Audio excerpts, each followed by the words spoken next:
Irony? It's that elusive concept everyone loves to use but few truly understand.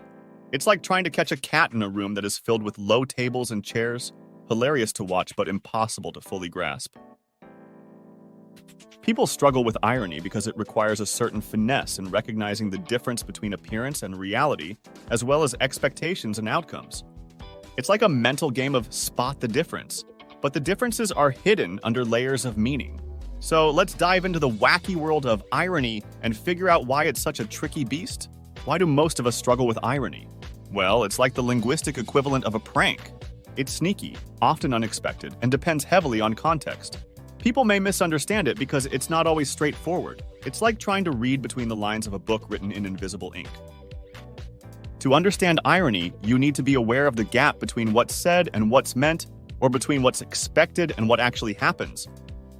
This requires not just comprehension, but also a dash of skepticism and a pinch of humor. We need to also remember that irony is not just one thing, but there are different types. There are three main flavors of irony: verbal irony, situational irony, and dramatic irony. Let's break these down with some tasty examples. Verbal irony is when someone says one thing but means another. It's like sarcasm's sophisticated cousin. Here's a couple of examples. A friend walks in soaking wet from a rainstorm and you say, "Nice weather we're having, huh?" Or your roommate burns dinner and you comment, "Well, looks like we're having gourmet tonight." Bad weather is called good and an awful meal is called fantastic. That is simple enough. Let's move on to situational irony. This is when the opposite of what you expect happens. It's life's way of saying, "Gotcha!" For example, it's when a plumber's house is flooded because of a leaky pipe, or when a professional cake decorator produces a cake for his own birthday, but it is a lopsided mess. The irony is that what one would have expected is totally backwards. Then there is dramatic irony.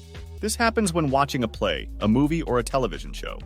It is when the audience knows something that the characters do not. It's like having a secret that makes everything more interesting.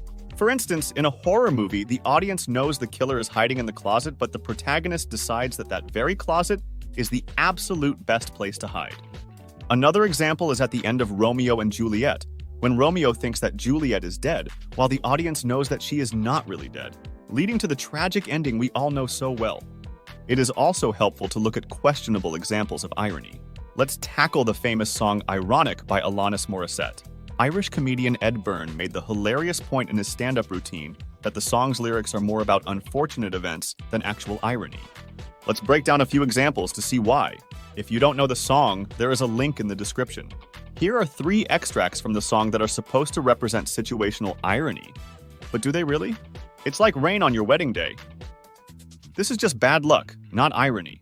If you were a weather person who predicted clear skies with a mild southwesterly breeze and then, instead, a thunderstorm wiped out the town on your wedding day, that would be ironic.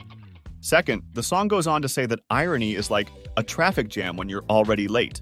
Again, this is just unfortunate timing, not irony. If you were the city planner responsible for preventing traffic jams and got stuck in one that caused you to be late for a town planning meeting to discuss why the city doesn't have traffic jams, that would be ironic. Lastly, it's like a free ride when you've already paid. This is more a case of bad timing than irony. Clearly, when you bought your ticket, the offer of free rides hadn't started yet. If you were the person handing out free rides and didn't get one because you had already paid, that would be ironic.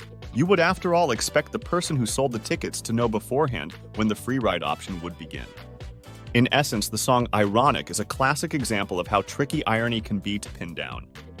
While the lyrics describe a series of unlucky events, they lack a key element of irony: the contradiction between expectations and reality. Irony is a delightful twist of language that keeps us on our toes, blending humor with a clever reversal of expectations. Whether it's the ironic quip of verbal irony, the twist of fate in situational irony, or the dramatic tension in dramatic irony, understanding irony adds a layer of richness to our communication. So next time someone misuses irony, just smile and remember, even the confusion is part of the fun.